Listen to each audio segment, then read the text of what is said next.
Hey everyone, it's Miss Richmond again. We are going to be talking about the United States getting involved in World War II and the closing out of the major fighting taking place in World War II today before moving into the more social implications of the war next week. If you remember from previous lessons, we talked about the build up to World War II and how there were acts of aggression taking place. War broke out in Europe and in Asia, but the United States stayed separate from it. And where we closed out last week was the fall, early winter of 1941, and Germany had just launched Operation Barbarossa and lost that attack on Russia because of that Russian winter coming in and being so cold and brutal. Today we are going to move into U.S. involvement. So, following World War I and the creation of the League of Nations and the Treaty of Versailles, the United States decided that they were going to practice something called isolationism. They weren't going to get involved in the issues that were taking place outside of the United States. Things that were happening in Europe were European problems. Things that were happening in Asia were Asian problems. They didn't concern us, so we weren't going to get involved. So when World War II broke out in Europe, the United States stood back. They said that they weren't going to choose any sides, and they were going to stay uninvolved because it was a European problem. It didn't involve us. But on December 7th, 1941, that's going to change drastically when the Japanese launch an attack on the United Pacific Fleet of the U.S. Navy that's stationed in Pearl Harbor, Hawaii. The Japanese are going to attack at night, very early morning. We don't see it coming. And when they attack, they're going to destroy most of the fleet of ships, most of the battleships, most of the destroyers that were there, making it very difficult for the United States to launch an attack off of the western coast of the United States. In the days following, the United States is going to declare war on Japan, but they're also going to declare war on Germany and Italy because of that Axis alliance that has those three countries in an alliance together. And because the United States declares war on Germany, Italy, and Japan, they're also going to declare war on the United States.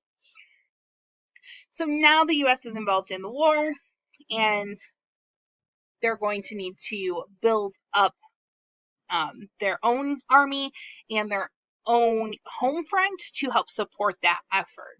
So in the United States, following World War I, the enlistment in the military steadily declined because they didn't feel that it was necessary to have such a large military because they didn't foresee needing that military again because they thought they were just going to stay isolated and nothing was going to happen. However, upon the declaration of war against those Axis powers, the Selective Service Act is going to have to be reenacted to help build up those army numbers. This is where men are going to be required to enlist in the military in order to help create a strong military base. Women are also enlisting in two different groups. One is the WWII, the Women's Army Corps. These are women who are helping with supporting the men and making sure that the men have the things that they need, telecommunication, and that sort of thing. We also have the WAVES, or the Women Accepted for Voluntary Emergency Services. These women are helping with medical supplies, getting things there. The United States has switched over its production so that the things that are needed for war are being produced before luxury items. If it's not necessary, it's not going to be created. We have food shortages taking place because we need to make sure that we can feed the soldiers. So women that are on the home front are going to start growing what's called Liberty or Victory Gardens. In these gardens, you're growing your own food so that all of those canned goods can be sent over to the troops. And then in Northeast Florida, we have a man by the name of A. Philip Randolph, who is going to plan a march on Washington to help advocate for African American workers due to high unemployment rates and the discrimination that's taking place by federal jobs. He is going to plan this big march, but Franklin Delano Roosevelt, FDR, our president, is going to sign an executive order, which is going to open up those jobs, eliminate the discrimination, and really help African Americans' unemployment numbers go way down during this time period. So we're going to see major shifts in the way in which production takes place in the United States because we're moving to a wartime economy. So essential goods like rubber, coal, oil, metals are going to be rationed because they're needed by the Wartime Production Board. Those things are needed to make tires for the vehicles that we're going to use in war. They're going to be used to make the vehicles. They're going to be used to power the vehicles. They're going to be used to make weapons. They're needed for war, and it's a little bit more important than what you need them for in your home. We're also going to have the Office of War Mobilization, which is going to oversee the allocation of those resources to make sure that everybody's needs are being met. This wartime production and this wartime economy officially ends the Great Depression because we need every person that we have either involved in the actual military and fighting this war, or we need them to be making supplies to support the wartime efforts. Anybody who is able-bodied and willing to needs to be working, and the National War Labor Board is going to oversee that. Our farm production is going to go way up. The Midwest United States has finally seen more rain. Their agricultural output is able to increase following the Dust Bowls during the Great Depression, and every person in the United States is working if they are capable of working. Men are fighting war, elderly men are working jobs, women, children, everybody is doing something to support this effort. So the United States is going to get involved in the European theater in early 1942, and they're going to fight for 2.5 years across Europe before we reach the final battle that's going to take place that leads to the signing of a treaty to end the war.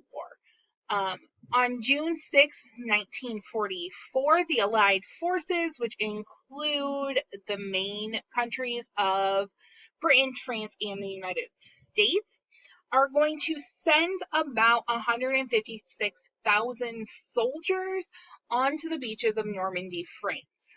This is called Operation Overlord, or the D-Day invasion. And the seas are choppy. There's a lot of German resistance that are there that's preventing them from fully meeting the objective of the day. They are able to get a crucial foothold, which is going to lead to the German surrender and the ending of the war.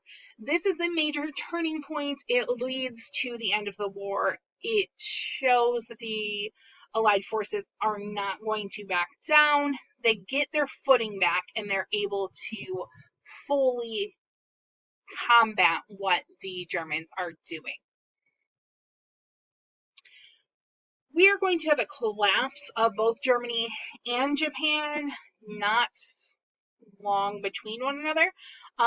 Germany is going to be totally defeated. The Nazi regime is going to be brought down. The leaders are going to be tried for the war crimes against humanity in what's known as the Nuremberg trials.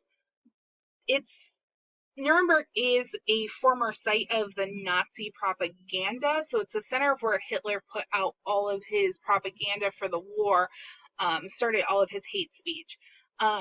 During this time when everybody's being rounded up, Hitler is going to escape trial and execution because he's going to commit suicide in a bunker in Berlin. Following the end of the war, he knows that he's going to be put in trial. He knows that he's going to be executed, and he doesn't want that, so he and his wife are going to commit suicide to avoid that. Most of the German cities at this point are in ruins because of a massive bombing campaign. Germany is going to be divided up into 4 zones of occupation by the victorious powers. That's going to help keep them under control and ensure that there aren't any uprisings of the German military. And we're going to have a lot of consequences that are taking place following Germany's collapse. Over in Japan, we are going to see them surrender around the same time as Germany. They have extensive bombings. The United States dropped 2 nuclear bombs on Japan. Most of their prominent military leaders are going to be tried and convicted of war crimes. The emperor is allowed to remain in his position because, again, he doesn't have a lot of control. It was the military that was doing most of it. And Japan is going to be temporarily placed under the United States military rule until they get everything sorted out there. So following World War II, there's going to be some major consequences across the globe. First, the European age is going to end where Europe is seen as the superpower, where Britain is considered like the most powerful country in the world. That comes to an end. As the European age comes to an end, the US is going to rise as a superpower because when they came into the war, it was a game changer and they helped solidify that victory for the Allied powers. We're also going to see the Soviet Union expand and take in a lot more land and rise as a superpower as well. The United States and the Soviet Union have very conflicting forms of government and ideology, so they're going to be butting heads as the 2 major superpowers in the world, which is going to lead to this emergence of the Cold War and this fight over ideologies. We're going to go into the nuclear age where everybody is trying to build up their nuclear arsenal as quickly as possible, which could be, catastrophic and world ending if those countries decided that they were going to use their nuclear arsenals. We're also going to see nationalism and independence movements in Asia and Africa because they don't want to be colonized anymore. They want their own freedoms. They want to retain their own identities. And that's going to happen as a result of World War II. We're also going to see a renewed effort to secure lasting peace through international organizations and diplomacy, and that's going to lead to the creation of the United Nations. It's another group that all countries belong to. There's rules you have to follow. There's structure and guidelines in the way that countries should deal with one another. And if there are problems, it should be handled diplomatically and through politics versus blowing people up and starting war. These are all the things that come out of World War II. Next week, we're going to look at the Holocaust and Japanese internment in the United States. And then we'll be moving into the fallout of World War II and how that leads into the Cold War and what the Cold War looks like before we wrap up the year.